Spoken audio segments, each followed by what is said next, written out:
Hi, my name is Satish Patel, and here I'll explain to you the procedure for an in-out seminar. It's a procedure which I've been using for a few years, and how it came about was because I had seminars of 30 minutes with a group, 30 minutes with another group, 30 minutes with another group, and often it felt rushed and it also felt somewhat repetitive for me.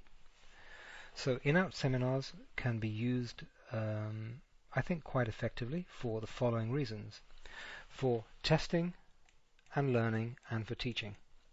Learning, because my personal take is that learning by speaking, that is, when a student articulates what she or he understands, puts it into words, and manages to do so, then that shows understanding.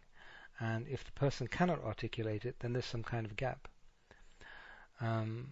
By having seminars of this manner, I can encourage my students to speak. I listen to what they say and help them with their understanding. I've also used this for testing, for giving grades. So one of the in-out seminars, if for example I have 4 in-out seminars, 1 or 2 might be situations where I grade students. I don't, of course, tell them their grades just there, but I make notes of their grades for their performance within that in-out seminar. And finally, in-out seminars are used for teaching. How so? Because when there are gaps in understanding here, then I might have a mini lecture, 10 minutes. I realize that a lot of people might not understand a certain aspect, and I might need to explain it through. There's a general misunderstanding. So my lectures have been replaced by seminars.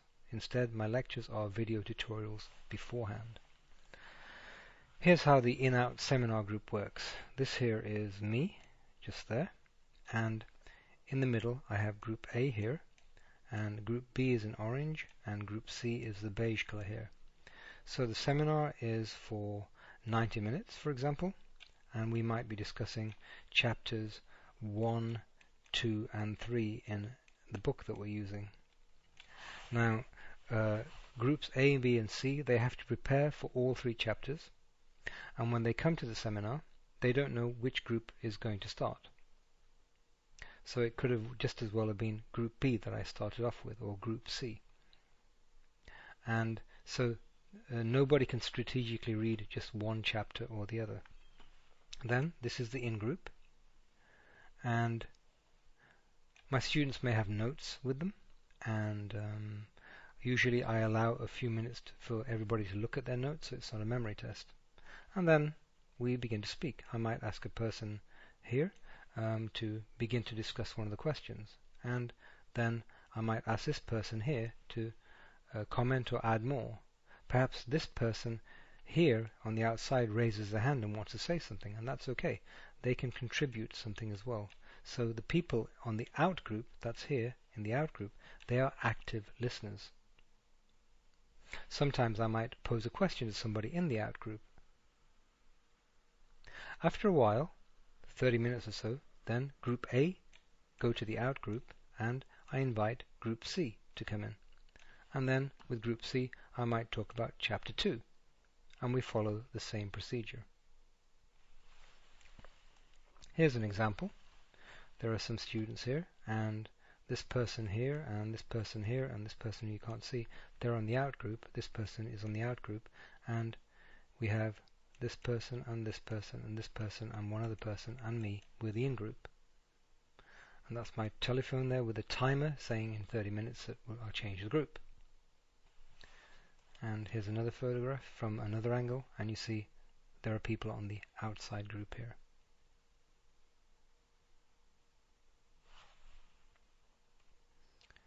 I'll now talk you through the in-out seminar with the text that I've written here.